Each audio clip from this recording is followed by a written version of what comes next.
globalisasi yang membuat ilmu pengetahuan semakin berkembang dengan pesat pada masa modern yang dimanfaatkan oleh masyarakat.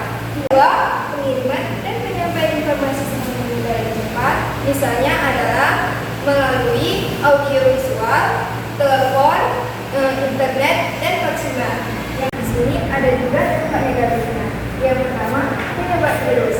Yang kedua, krisis moneter kondisi ekonomi yang terjadi ketika suatu negara memicu keuangannya.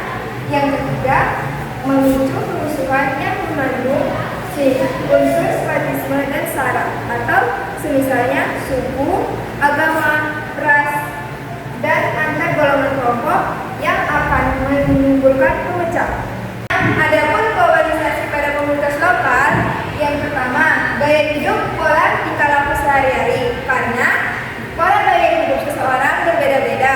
Yang kedua, komunikasi, misalnya telepon, koran, TV, ataupun email. Yang ketiga, perjalanan, misalnya mobil, pesawat terbang, dan kapal. Yang keempat, tradisi kebudayaan, yaitu seperti kebiasaan turun-menurun yang masih dijalankan dalam suatu masyarakat, misalnya upacara adat.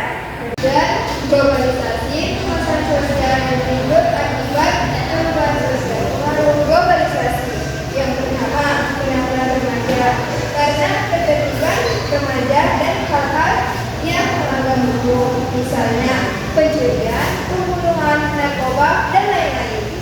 Dampak dari penampilan remaja yaitu mereka menjadi lebih tertutup dan bisa diajak komunikasi. Yang kedua, kriminalitas, yaitu tindakan kejahatan yang melanggar norma hukum yang berlaku dalam suatu masyarakat atau negara, contohnya pencurian dan penipuan. Adapun strategi pendekatan penyimpangan sosial. Strategi yang pertama, fasilitatif.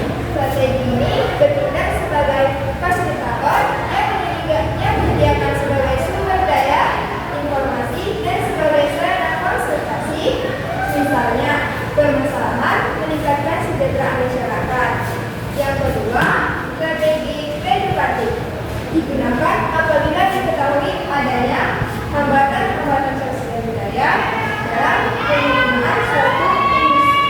Yang ketiga, strategi persuasi, upaya melakukan perubahan masyarakat dengan cara